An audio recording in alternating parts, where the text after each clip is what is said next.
So, what's this? Week 2, technically? Week 3? Week 3, kind of, yeah. Week 3, Common Talk, episode 4. Is it Lots have happened. already? Lots have happened, yeah. Okay, all right. Well, okay. Well, look, I think, firstly, let's talk about the raging news, which is pretty fucking sad, to be fair. And that's the train attack in Huntingdon. Yeah.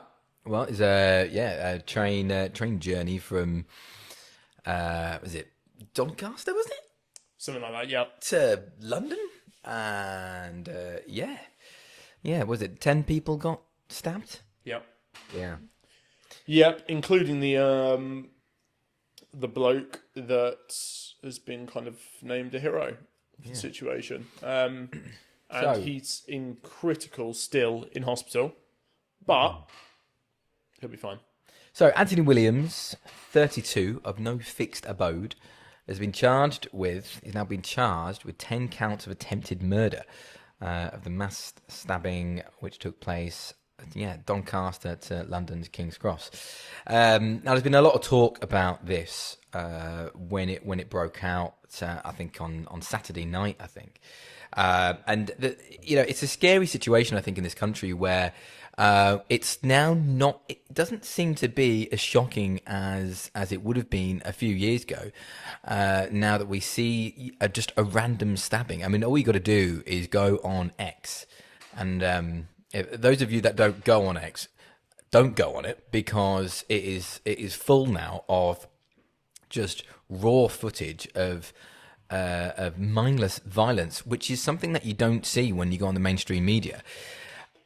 And I've got a split opinion on that. You know, it's good that you've got access to see it, to actually know what's going on from what the mainstream media is keeping away from you.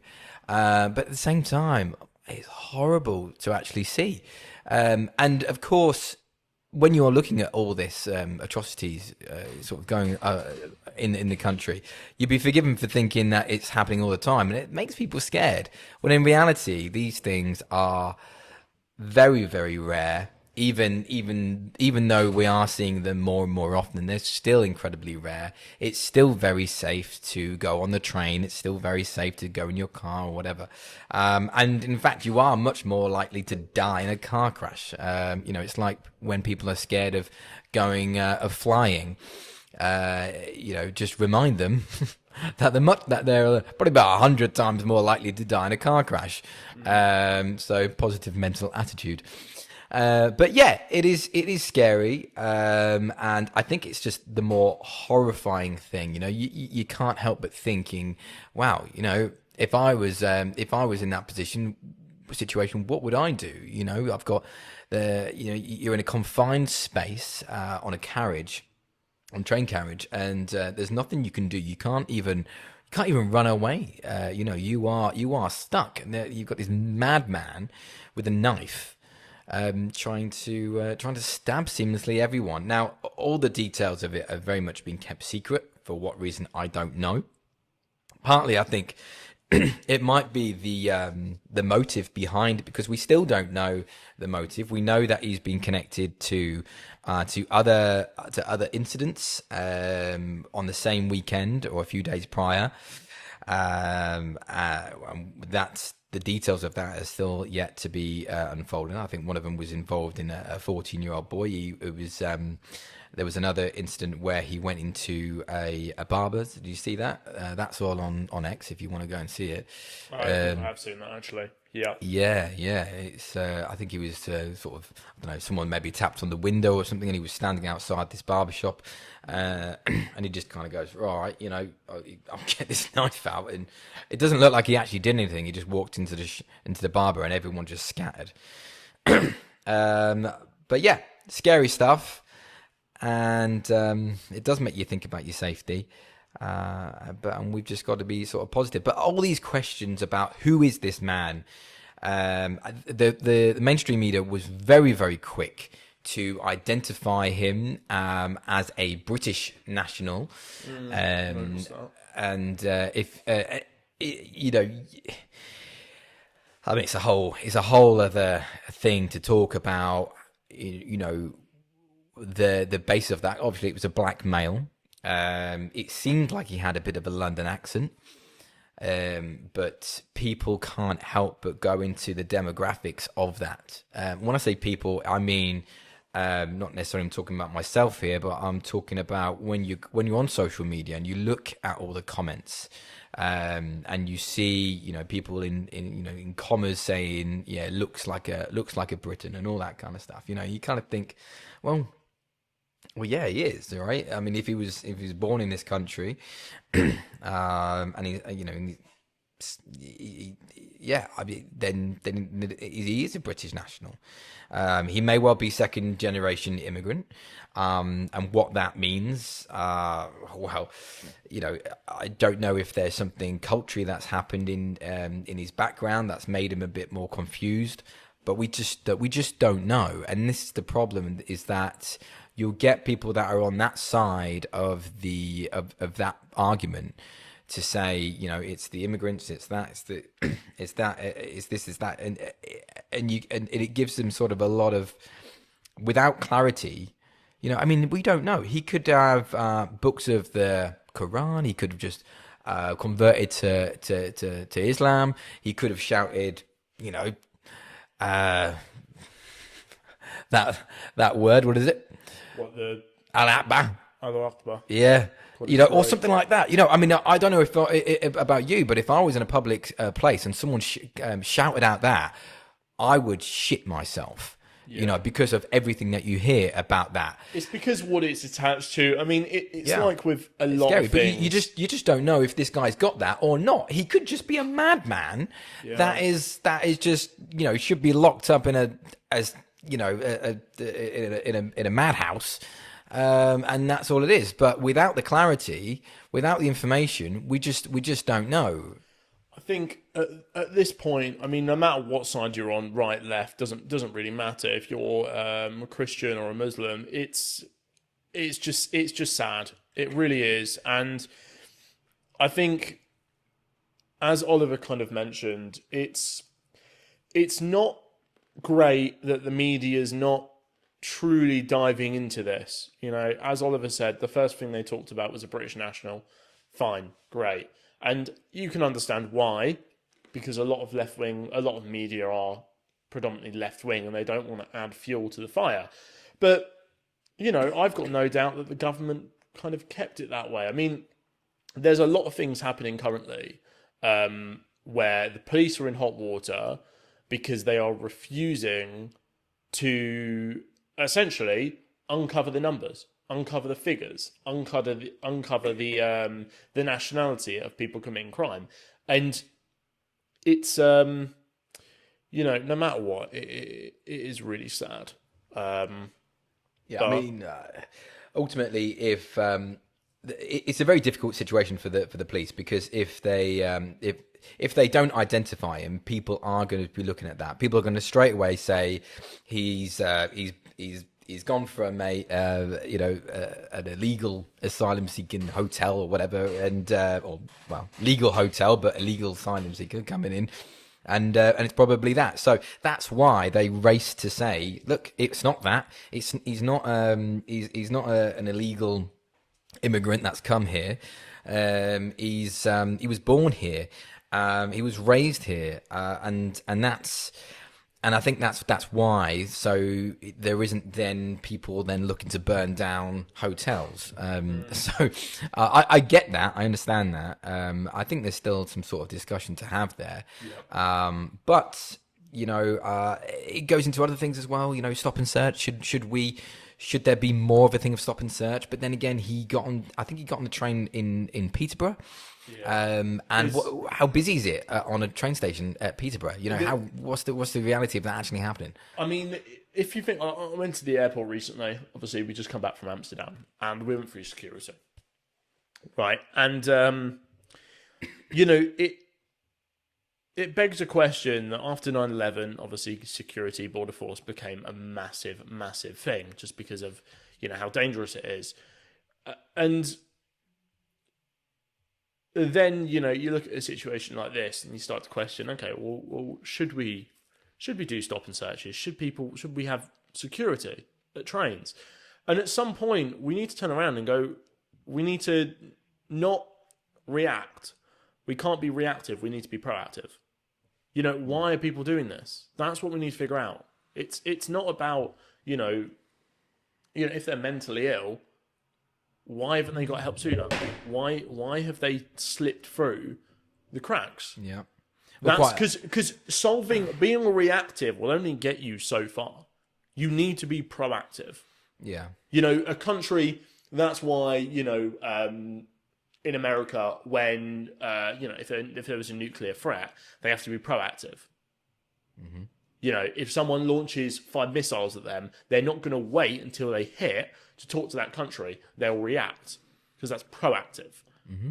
Now, that's an extreme example given. Slightly extreme example, yeah. Very extreme example. But if we live in this state of being reactive to everything, we're going to push ourselves down a rabbit hole that we just can't get out of.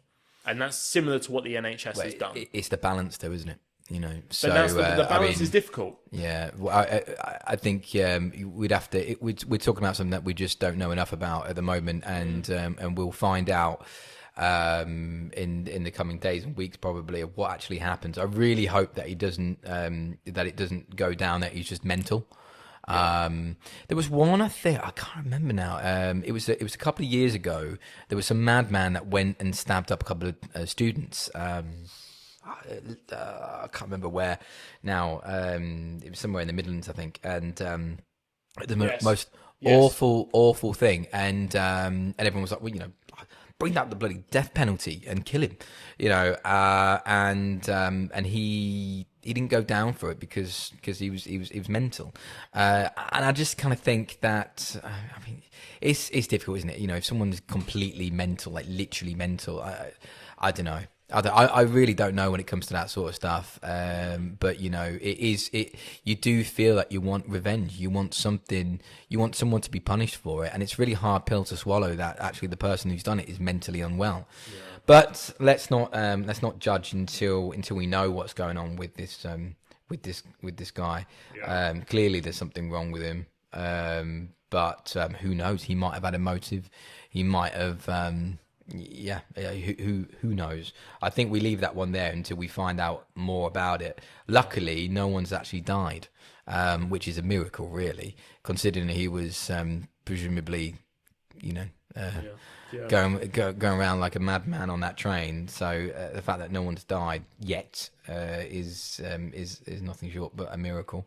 I mean, like I said before, right or left doesn't matter. Christian, Muslim, doesn't matter. Atheist or not, doesn't matter. It's just it's a sad situation, and I'm sure we'll have more to talk about it next week. Yeah, hopefully. Right, next one. Let's go on to the next one. You go. Shoot for the stars. Oh, me go. Yeah, you want me to go? Yeah, sure. Okay. Let's see what we've got here. Should we talk Rachel Reeves? Let's talk Rachel Reeves. It just popped up on my website. I know that you've got a bit. I've got 2 bits on that. Yeah. In fact, I'm going to talk about. Should I talk about that bit? No, I'm going to talk about. So she did a pre-budget speech, which is quite rare to do that. I'm not even sure that if they normally do that, but governments have quite typically teased announcements out, but not as officially as this, to just see what the public reaction and the media reaction to it is. I guess really what it is they tease these things. It could be a tax rise or whatever, and sorry, and depending on what the reaction is, they can go on when they do their budget day and they stand in front of the dispatch box and say, due to our economic recovery, we've been told that we should increase taxes. Well, I am here today to say we are not going to increase taxes, thanks to me. So that that's what they can do, and then get a kind of praise from it. But the problem is last time she did a budget, she said that she will not be coming back for more. And this and that budget was the budget for tax rises. From then on, it's going to be roses and gardens and everything's going to be great. Yeah. Now it's looking like they're going to do something that almost seals their fate for not getting in the 2029 election. I think anyway. By breaking a manifesto promise, which is looking like it could be the case, but we don't know yet. It may well be that they say, she says, again, I've been told I'm going to be raising income tax. Well, I'm not going to be doing that. And then, but I actually think the damage is already done on that one, just by even teasing it, because it's such a fundamental thing. This isn't even just teasing it. This is teasing that they're going to break their manifesto promise. And if you can't stick to a manifesto promise, you kind of, it's almost like, there's calls for election. There's calls for them to stand down. They've already broken stuff that's on their manifesto. Have they? The digital ID. Mm-hmm. You said it was on their manifesto. Wasn't? No. Nope. Was against their manifesto. Well, it wasn't against their manifesto, but it just wasn't on there at all. Okay. But that's not breaking a manifesto promise, though. It's not breaking the manifesto promise. They could do what they want, but if they put on the manifesto, this is what we're going to be doing, and they don't. True, but they have enough things to focus on without creating even more work for themselves. Yeah. Anyway, quickly, I'm just going to read this little snippet of something she said. Okay. If we are to build the future of Britain together, we will all have to contribute to that effort. Each of us must do our bit for the security of our country and the brightness of its future. Now, to the viewers watching this, to people listening, have the people not done enough? Have the people not been paying massive amount in taxes? It's fine for her to say, oh yeah, we all got to do our bit. But people have been doing their bit since COVID. Jobs have been lost. The economy is AWOL currently. I think Labour the party of the people are so far against the people currently. It's pretty staggering. I really love the analogy, and it's always been used, is running the country is like you'd run your household bills or whatever. Now, I know it's not the same, but I think this is a really good one. So, let's say, I don't know, let's say one of the, I'm not going to be sexist here, but let's say one of the couple, right? They keep spending, right? They're spending crazy amount of money. They're buying handbags, they're buying stuff, they're buying whatever, they're drawing up plans for extensions and stuff, and they're like, we need to make more money because we don't have enough money to buy all these things that I'm buying. We're getting into debt. We've just taken out loads of money on credit card deal and loans and stuff because we can't afford this on our wages. We need to earn more money. We need to get some more money in. Okay, we could do that, yeah. Or why don't you just stop buying so much and live within your means, right?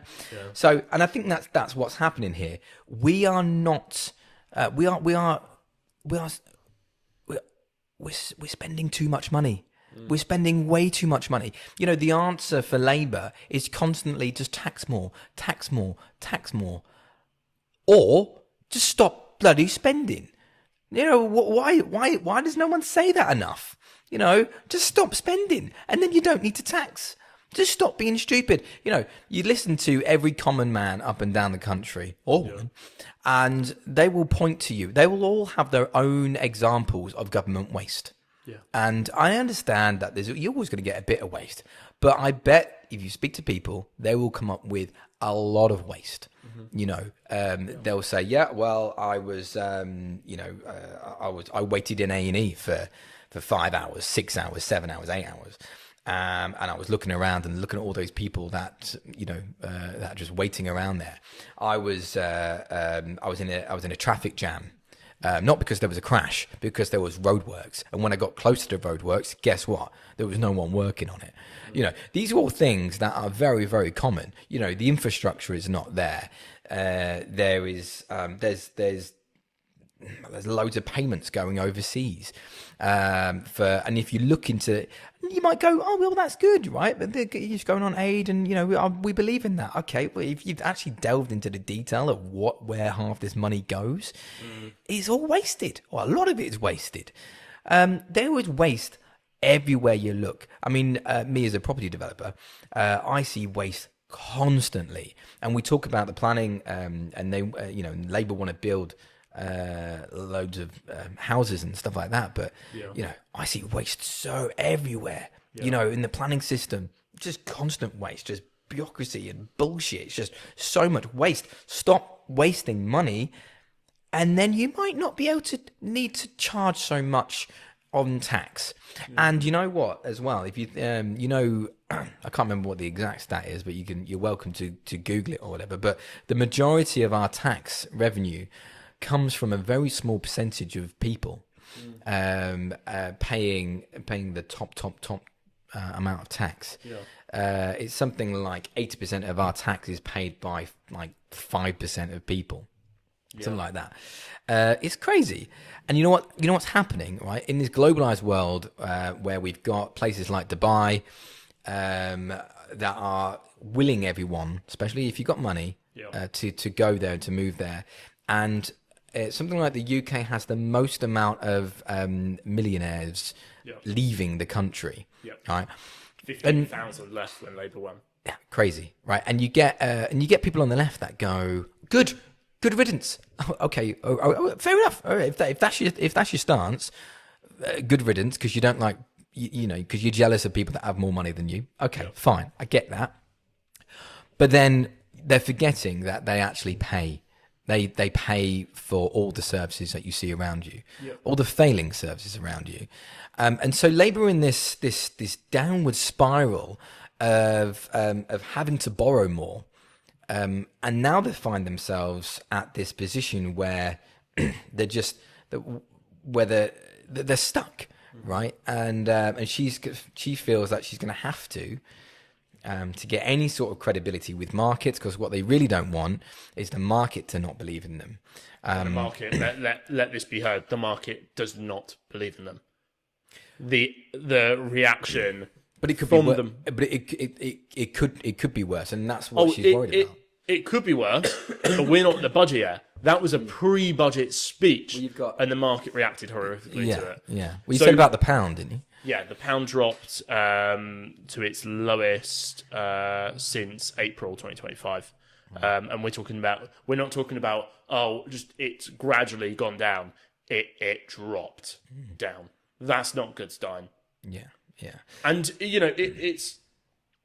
it's a sign to investors. Sometimes you need to look at an economy. Some of the best ways to look at an economy is for an index, right? If you know the stock market, you know that we have the FTSE 100, we have the FTSE 250, and that's an index fund. It's a combination of a small part of lots of different companies, right? With the largest companies in the UK. The S&P 500 is an American version. They've got quite a few, but it's really interesting to look at the FTSE 100 when you're looking at when you're talking about politics, when you're talking about the future of a country, because it will show you, right? The UK has been stagnating for a long time. We trail returns of America. We trail the returns of other indexes in different countries. The FTSE 100. I don't know about you, but when I had a lot of holdings, investments, it wasn't one of mine because I didn't want it to be one of mine, because I can get high return elsewhere. I need to look. Banks, I think a lot of people don't understand the significance of the stock market to a country. They don't understand how foreign exchange works, and ultimately it is so important, especially in our economy, where we're mostly a service-based economy. Yeah. Also, we've borrowed far too much. If there's a change in borrowing costs, it massively scuppers. But that's what happened with Liz Truss. Exactly, and this is something that's really interesting that people don't really understand, because they sit there and they complain about the NHS long waiting times, and it does, and it's not good. But You need to understand why that's all happened, or one of the reasons, and it's a complex reason, but one of the reasons is that during COVID, the government paid for people not to work, right? You probably had a good summer. You owned a business at that point. I was just about to go to uni. I was getting paid to sit on my ass, same as my mum and my dad, and it was a great summer. Don't get me wrong, right? But when we were doing that, we were borrowing billions and potentially trillions. I'm not sure how much we actually borrowed, but I know it's a fuck ton. Loads of money.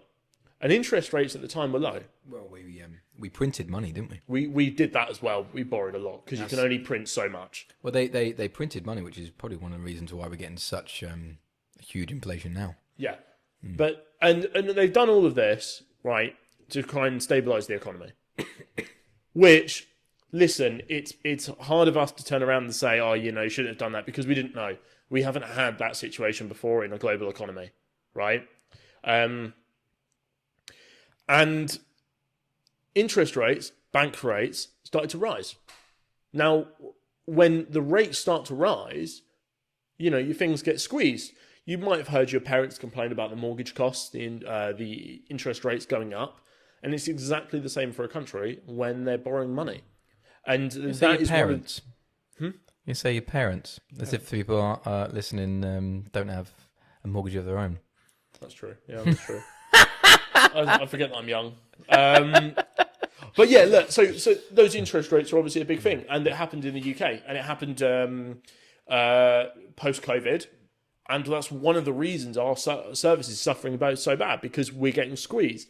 There is a list of other reasons. Don't get me wrong. We could sit here and talk about all the reasons all day. So apparently, the UK government spending on COVID measures is estimated between 310 billion and 410 billion.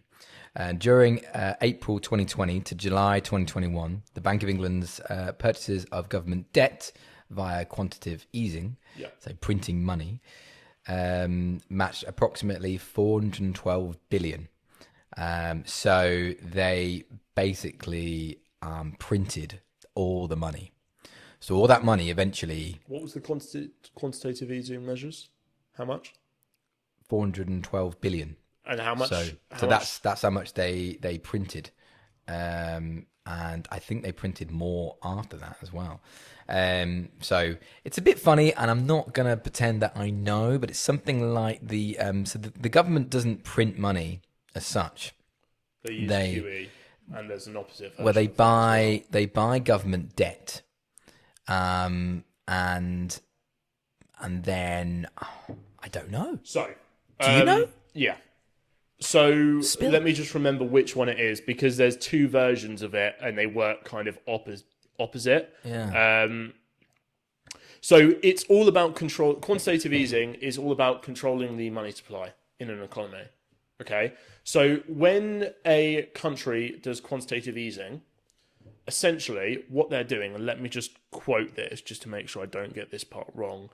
So what they do is they will buy up financial assets, bonds from the market, to inject the economy with cash.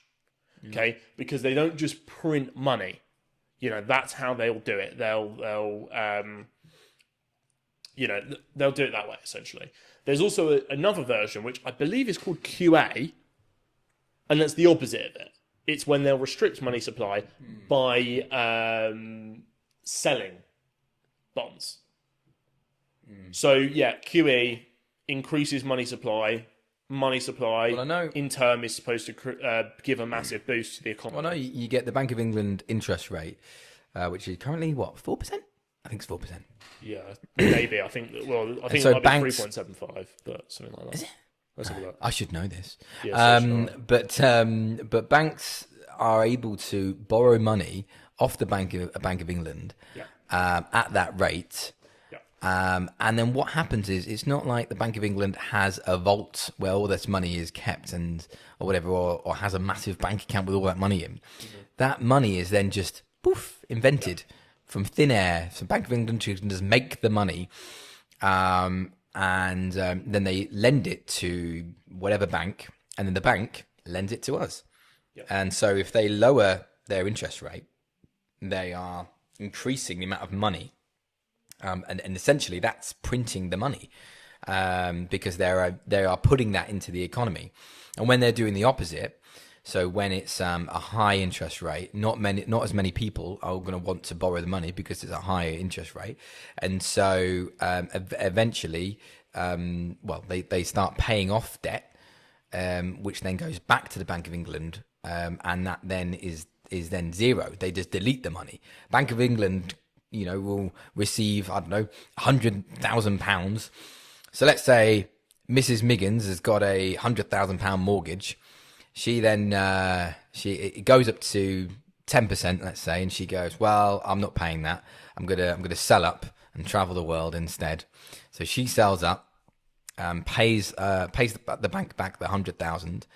Then the bank then gives that money back to the Bank of England, and the Bank of England just goes, thanks for the 100,000. It's now gone. It's now Z. Is deleted.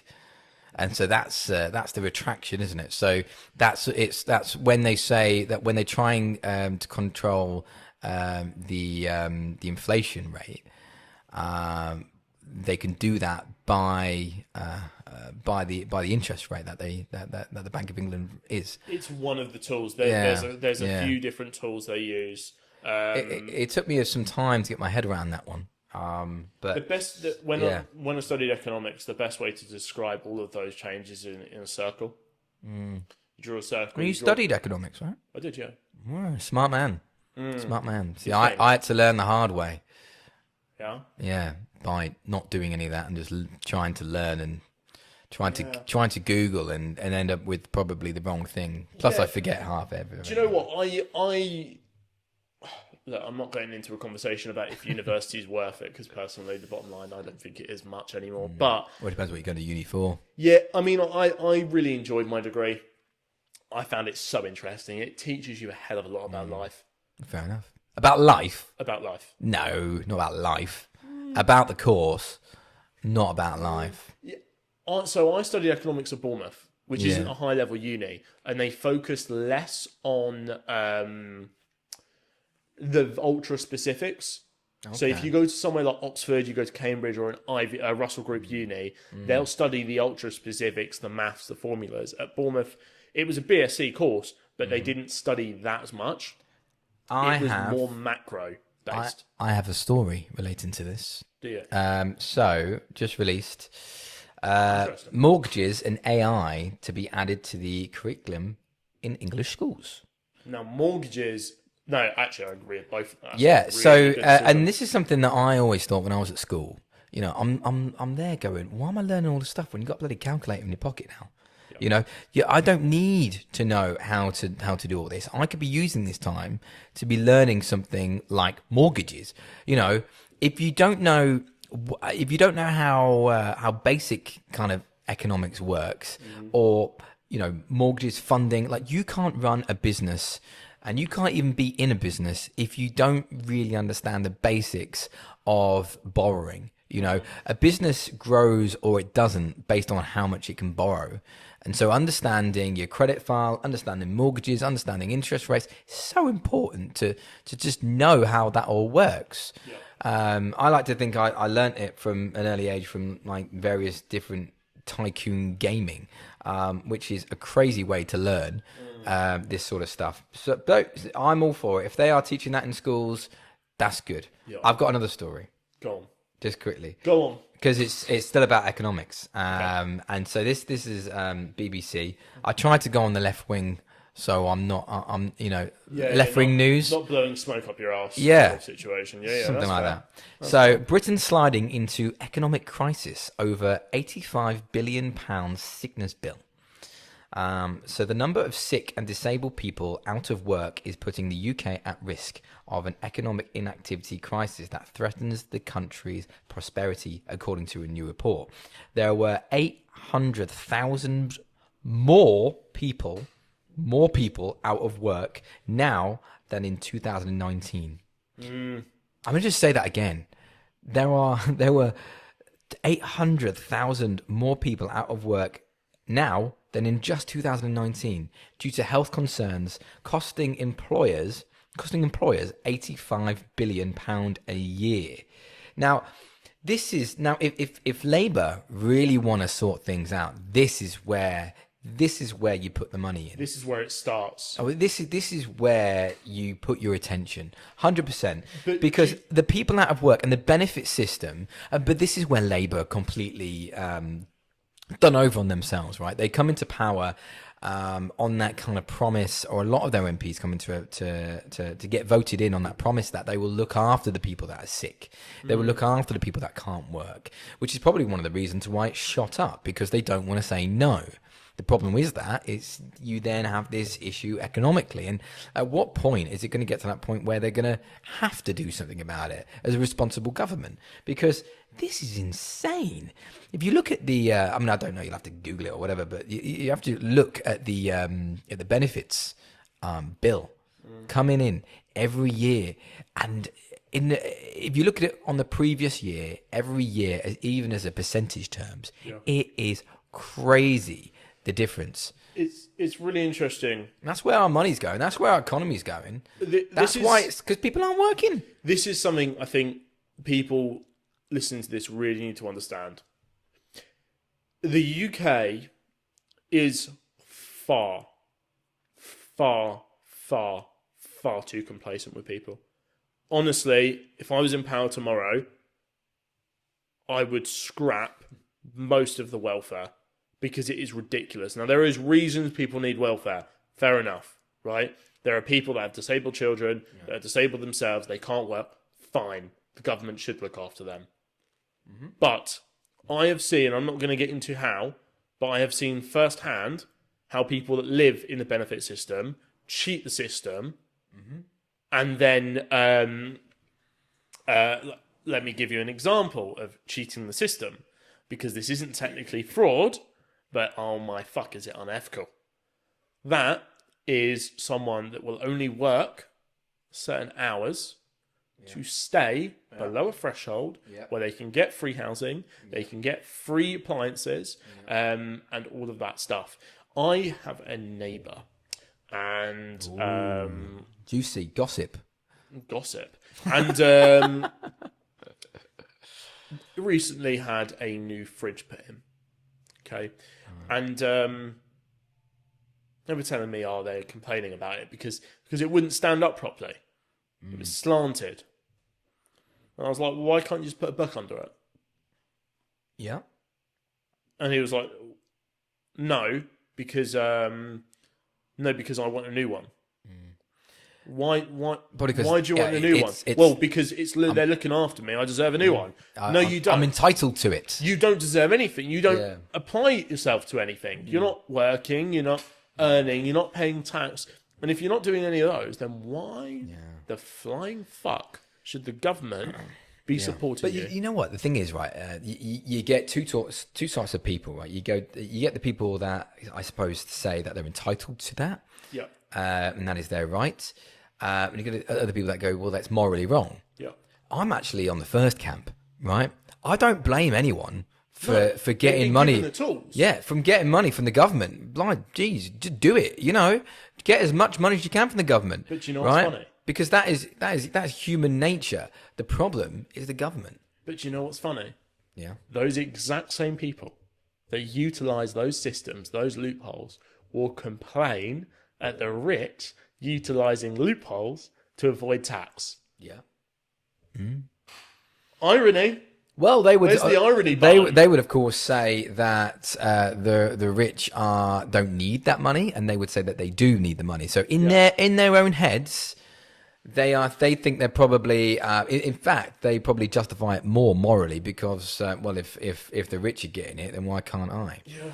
But at the end of the day, I think we should put morality out of it for the moment. It's all about what is, it's all about the government, and it's all about them just not doing what they should be doing, ultimately, which is giving our money away. And that's the thing that everyone always forgets. It's not the government's money, it's our money. It's everybody's money. It's everybody that's worked hard and paid into it. Loads of councils now are, or at least a few, or a handful, I don't know, but I've seen it, are going into a 4-day week. And you know what's hilarious is that they justify it by saying that they actually are more productive. Yeah. I don't believe that for a second. I really, really don't. You know the people. There's a lot of people, and a lot of people probably listening. Out of the, I don't know, less than 10 people listening, would probably say also that they are more productive working at home. I don't believe hated working at home. I don't believe that. Let me just say as well, right? Some people, okay, they'll go to work and they'll have a chat, right? And if they stayed at home, they'd get more done. Okay, I get it, right? I get it, and you might be the exception to the rule on this one, okay? But why people just got to think, why is it that it's mostly the bosses, the managers, the CEOs, the people in charge, the owners? It's those people that want everyone to come back to work. Why would they want that as a head of a business? Why would they want that if it was genuinely true that the productiveness would be higher working from home? Right? They wouldn't. Companies do what is best for companies. And if it is better, if it's more efficient and they get more output, working from home, they would say to everybody, work from home. Hell, they ain't got an office to pay for anymore, right? But they don't. Most companies say, come back to the office, please. Yeah. Now that COVID's done, right? Come back to the office. We want you back at the office. I'm in that camp. Yeah. I don't want people working from home. I want people working in the office. A big part of communication is looking at people, seeing the whites of people's eyes, explaining it, being next to them, pointing out, bloody Meta AI or whatever, the big headset stuff. It's not that good. Right?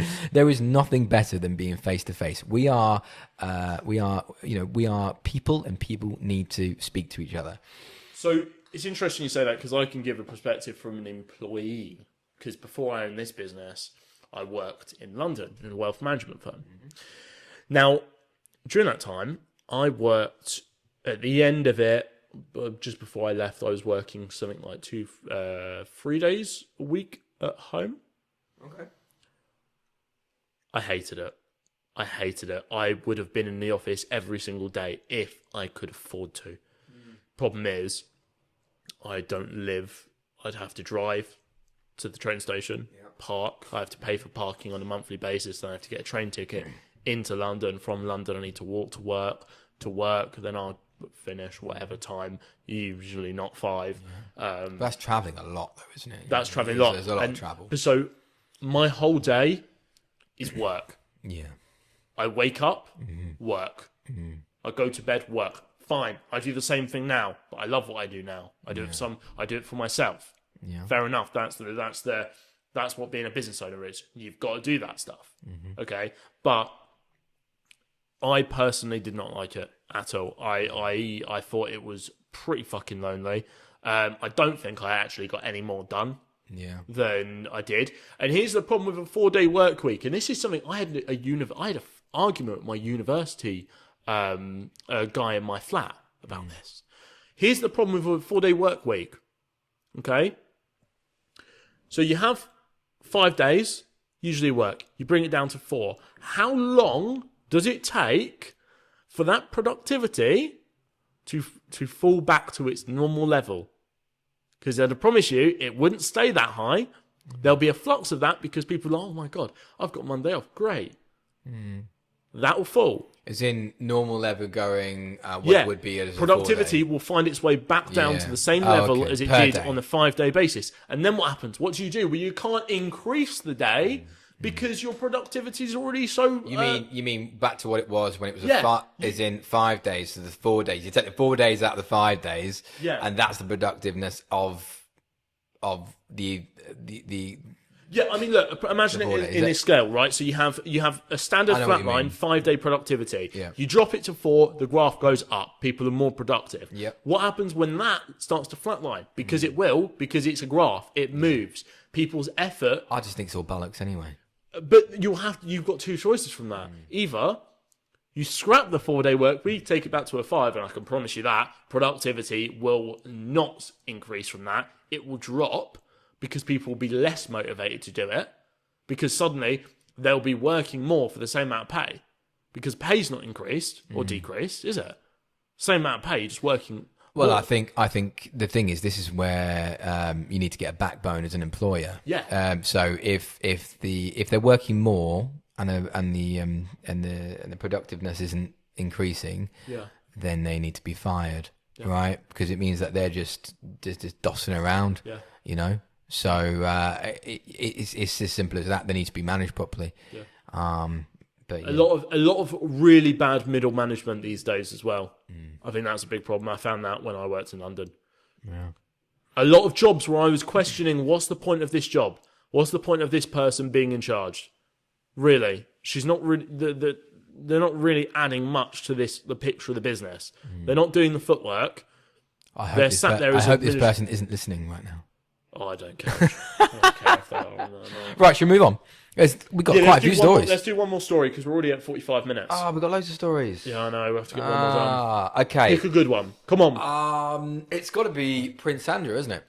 Or not anymore. He's not a prince. He's not. He's been stripped. Fucked. Yeah, the king has told him, "You're not a prince anymore, mate. You're just an ordinary guy." Yeah, I mean, to be honest with you, I find all this very boring. It does not excite me one iota. Andrew, which is now referred to as just Andrew. Which I'm not sure if that's gonna take. You can't just refer to someone as Andrew. Yeah. But anyway, I do find it quite boring. It has dominated the mainstream media. If you look, other than the train attack, it's been number one. And you kind of think surely there's bigger stories than this. Yeah. But apparently not. So he's been in and out of this, hasn't he?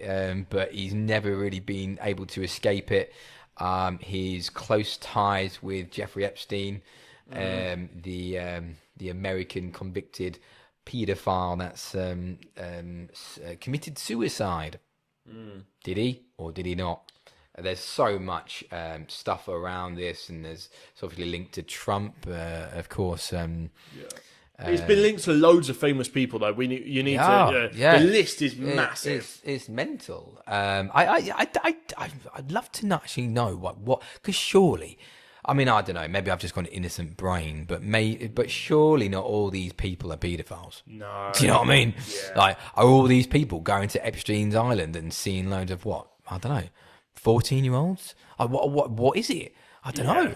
I think for a lot of those people, there isn't a lot of evidence that's against them. Yeah, and then nothing's come out, and it's just like, what? I mean, it just doesn't feel that. I would guess that most people didn't know what he was doing, as in what was actually happening. Yeah. The guy was a convicted paedophile, so obviously he's guilty. Yeah. And Prince Andrew or Andrew. The stories have come out, where he's been to Thailand and he had like 40 prostitutes over a weekend, and stuff like that. So I think for the king to do this, I think there's definitely more to it. I mean, and as well, there's probably a lot of things that have been kept hidden. If you're, whilst I say a lot of people, I would have thought, surely in my innocent brain, wouldn't have known about all the paedophilia going around. Whilst I do believe that is the case, maybe someone as high as Prince Andrew at the time, and we're talking, a couple of decades ago, aren't we? I think this is sort of 90s stuff. Like mid 90s, I think. And so he was, king's brother, and very quite famous, and so maybe he was invited to the top table. Maybe he was invited to where all the kids are at. Maybe. It gives me shudders just thinking about it. Who knows? Anyway. But yeah, horrible. It's interesting. I mean, look, I know a lot of people are like, oh, get rid of the monarchy and stuff like that. I don't think there's any problem with the monarchy. I think it brings in quite a lot of money through tourism to the UK. Plus, they don't really have much of a... I don't think they have much of a input. I know that they have the final pass off on laws, Kim Queen sign it. But I don't think they actually No. have any say in it. If it's agreed in Parliament, they have to do it. Yeah, it's a bit of a weird one. It's like they technically do, Right. but they never do. It's unspoken that they publicly they can, but it's unspoken they won't. Yeah, and the thing is, if they ever did, I think down would come the guillotine or whatever it's called. Yeah. So, I just want to. Can I just end it with the one story? And I thought that was the end of the story. Yeah, I've got a couple more. I know, but I've got one more, and I do want to talk about it because I think we can stretch this to an hour. Can't we? Maybe. Let me just cover do a 2 minute, and then I'll do a 2 minute one, and then okay. Yeah, we'll do it like that. We'll just do two more. Where's the timer? Oh, the timer's on it. Right, anyway. Okay. Yeah, start. Go. Now, go. The first story I want to talk about is the White Poppy campaign. Okay. So there's this thing. This popped up on the news. I didn't know it existed. I haven't seen this. Right. So apparently there is a group that is trying to essentially wipe. Argues Remembrance Day should be. Here we are. An Oscar-winning actor who publicly backed the controversial White Poppy movement that argues Remembrance Day should be decolonized has sparked fury from war heroes. Duh. But essentially, what you need to know is a guy that played in Dunkirk, Sir Mark Rylance, has basically said that he's for this group, and essentially they want to. I'm not exactly sure what they want to do, but I wouldn't be shocked if they just want to scrap Remembrance Day altogether, because them little snowflakes think that it's got something to do with the British Empire. And I think that is pretty fucking disgusting, because they're all in the UK. So my opinion of it, if you don't like a single day where people will have a minute of silence for the people that have died in World War II and World War One and all the wars in between, Iraq, Afghanistan, the list goes on, then maybe you should fuck off and get out of the UK in general. Was there in the Poppy campaign starting World War One? It was something like that. It was the idea of the poppies was that the Flanders fields poppies grew from the blood. Well, not from the blood, but it's symbolic. And it's kind of been used for multiple wars since then. And I think maybe stretching it to multiple of wars. All the Gulf Wars has made it be open to activists going against it. I don't believe in those wars, so maybe they were okay with world wars, but not okay with all the other wars. Yeah, it's because they don't. It's because I think it's because similar in most things in this generation, they're taking everything for granted. They don't understand the actual. I just think those people just need to get in the bin, and we can carry on wearing our normal black poppies. Yeah. No, if anything, making it white, surely that's a whitewash. Yeah. And then that's racist. Yeah, I don't understand. Maybe. I just think that people like that, genuinely, an actor that plays in Dunkirk, a film about fucking World War II. I've never heard of him, so there we go. Yeah, that's how important it is. Anyway, quick story. And this is a shame to make this into a 2-minute thing. And ultimately, it's a really interesting thing. So, it's the I don't know what to call it. The conflicts in Sudan. Have you heard about that? Oh, I have heard snippets. What's mental, right, is that we talk so much, and there's so much in the news and everything like that, and we forget that we live on a planet with a lot of land, a lot of stuff. And it's almost like sometimes you live in your own little world, and your own little world being Europe and America, right? You forget there's Africa, South America, Asia. You forget that there's so much more going on. Except China. We do talk about China a lot. We do. But South Asia, no, we don't talk about South Asia that much. We don't talk about Africa enough. We don't talk about South America enough.